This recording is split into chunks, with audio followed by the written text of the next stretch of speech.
अंकित गुप्ता भी पीड़ित परिवार से मिले थे। अंकित गुप्ता ने भी मां से बात की थी मृतका की, और जिस बात का जिक्र यहां पर अभिषेक कर रहे हैं, अंकित मां बेसुध, और शायद यही वजह है कि मां इस हाल में भी नहीं है कि प्रदर्शन में शामिल हो सके, बेटी के लिए इंसाफ मांग सके। हालांकि मामा जो हैं वो धरने पर बैठ गए हैं सुल्तानपुरी थाने के सामने। अंकित गुप्ता।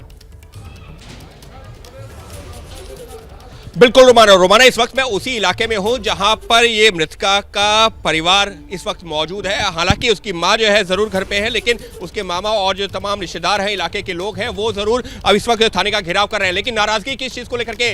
नाराजगी इस चीज को लेकर के है कि पुलिस का जो रवैया रहा है। एबीपी न्यूज पर भी कल जब पुलिस के जो डीसीपी आए थे, आप और मैं जब अब उनसे सवाल पूछ रहे थे, हमारा सबसे बड़ा सवाल यही था ना कि जब पोस्टमार्टम हुआ नहीं तो आप कैसे कह सकते हैं कि यहाँ पर कोई जो है उसके साथ में छेड़छाड़ नहीं हुई, उसके साथ में कोई हैवानियत नहीं हुई। तो उनका ये कहना था, शुरुआती तौर पर ऐसा लग रहा है। और एक चीज और रोमाना याद दिलाना चाहूंगा, डीसीपी साहब से जब हमने लोगों ने सवाल पूछा तो उन्होंने कहा था, देखिए सोशल मीडिया पर इस तरीके की खबरें चल रही हैं कि लड़की के साथ में हैवानियत हुई है, उन ऐसे जो है जो प्लेटफॉर्म्स हैं उनके खिलाफ कार्रवाई की जाएगी, ऐसे लोग जो खबरें फैला रहे हैं उनके खिलाफ कार्रवाई की जाएगी। इस तरीके की भी बातें कही गई थी। बिल्कुल अंकित गुप्ता, कल हरिंदर सिंह ने एबीपी न्यूज पर यह कहा था कि सोशल मीडिया पर जो लोग इस तरीके की बातें फैला रहे हैं उन पर हम एक्शन लेंगे। लेकिन यहां एबीपी न्यूज के माध्यम से हम ये सवाल पूछ रहे हैं कि हरिंदर सर, दिल्ली पुलिस के उन जो कर्मी हैं उन पर एक्शन कब लेंगे आप, जिनकी लापरवाही इस पूरे मामले में सामने नजर आ रही है?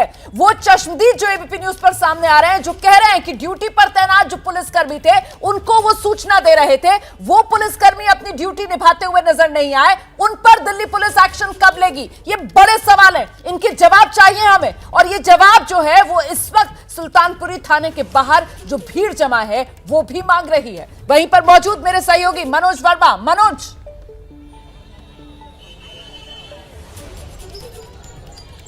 जी बिल्कुल, देखिए बिल्कुल वाजिब सवाल है कि आखिरकार जिन्होंने लापरवाही की है उनके खिलाफ कार्रवाई कब होगी। और यही वजह है कि जो परिवार है वो यहाँ पर धरने पर बैठ गया है। तमाम जो इलाके के लोग हैं वो इनके साथ मौजूद हैं, परिवार के तमाम लोग मौजूद हैं, इसमें महिलाएं भी काफी संख्या में मौजूद हैं। और यही एक मांग उठा रहे हैं कि पोस्टमार्टम अभी नहीं किया जाएगा, क्योंकि दिल्ली पुलिस पर बिल्कुल भी भरोसा परिवार को नजर नहीं आ रहा है। जिस तरीके से शुरुआती इन्वेस्टिगेशन हुई है, और शुरुआती इन्वेस्टिगेशन में ही पुलिस ने इसे एक एक्सीडेंट करार दे दिया है। पोस्टमार्टम अभी तक नहीं हुआ है और पहले से ही पुलिस ये कह रही है कि ये एक एक्सीडेंट है। कैसे, ये कौन सी थ्योरी है, ये बिल्कुल समझ में नहीं आ रही है। और इसी वजह से जो परिवार के तमाम लोग हैं वो यहाँ थाने के सामने धरने पर बैठ गए हैं और इनकी कुछ मांगे हैं कि एक अलग कमेटी बने, वो इसकी जांच करें। दिल्ली पुलिस पर इनको भरोसा कतई भी नहीं है और इसी वजह से तमाम जो इलाके के लोग हैं वो यहाँ पर जुड़े हुए हैं। काफी संख्या में महिलाएं जुड़ी हुई हैं, जिनका साफ तौर पर यह कहना है कि दिल्ली में जो महिलाएं हैं वो बिल्कुल भी सुरक्षित नहीं है।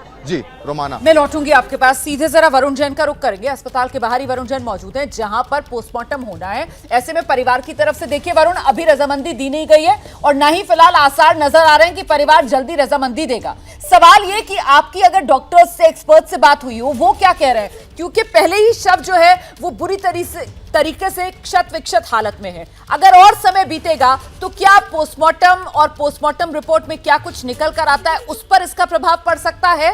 वरुण,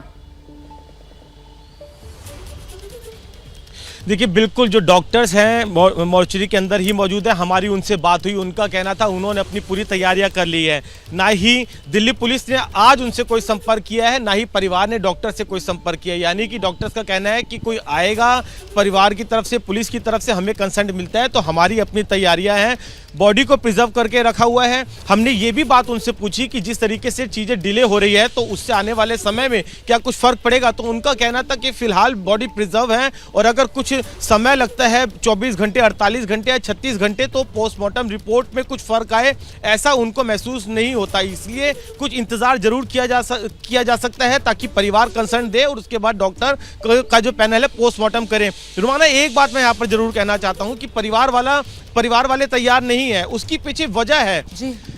एक्सीडेंट हुआ पुलिस कह रही है, यहाँ पर तो ये भी देखना होगा कि एक्सीडेंट हुआ तो कैसे हुआ। कोई आई विटनेस नहीं मिला है जिसने गाड़ी और स्कूटी की टक्कर होते हुए देखा हो, ये तो आरोपी कह रहे हैं।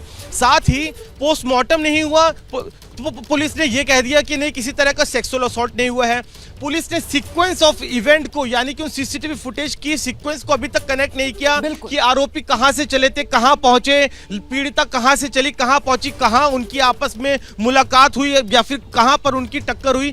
कोई जांच नहीं हुई थी और पुलिस सब तरह के निष्कर्ष पर पहले से पहुंच गई। आप जो पॉइंट रख रहे हैं ना, आप जो पॉइंट रख रहे हैं वरुण जैन, दरअसल इसी वजह से तो दिल्ली पुलिस पर परिवार भरोसा नहीं कर पा रहा है, क्योंकि दिल्ली पुलिस जो बातें मीडिया के सामने आकर कह रही है, और वो भी कोई छोटे मोटे कांस्टेबल या छोटे लेवल के अधिकारी नहीं, बल्कि कल एबीपी न्यूज पर मैं मौजूद थी, अंकित गुप्ता मौजूद थे, हरिंदर सिंह डीसीपी आउटर दिल्ली के, वो आए और बाकायदा उनकी तरफ से बिना सीसीटीवी फुटेज का किसी तरीके का मिलान किए, बिना किसी तरीके की एफएसएल जांच हुए, बिना पोस्टमार्टम रिपोर्ट के, वो सीधे तौर पर कह गए कि साहब ये तो सिर्फ एक्सीडेंट का मामला ही नजर आ रहा है। मतलब कुल मिलाकर दिल्ली पुलिस का जो बयान है वो ऐसा लगा जैसे आरोपियों की कही बात के इर्द गिर्द ही उसकी पुष्टि करता हुआ ही नजर आ रहा है। और यही वजह कि इस वक्त जो पीड़ित परिवार है वो गुस्से में है, यही वजह है कि पीड़ित परिवार जो है वो दिल्ली पुलिस पर बिल्कुल भरोसा नहीं कर पा रहा है। हम सीधे आपको लेकर चलते हैं, रविकांत मेरे सहयोगी मौजूद हैं और रविकांत एबीपी न्यूज पर सबसे पहले लेकर आए उस सबसे महत्वपूर्ण चश्मदीद को। यह भी जान लीजिए आप,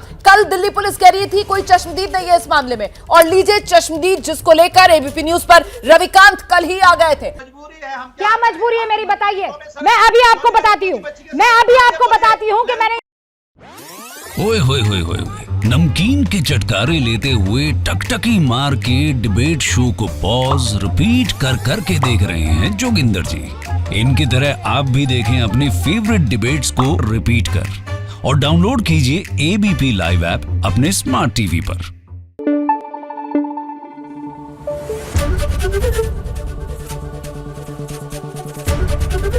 एबीपी न्यूज आपको रखे आगे।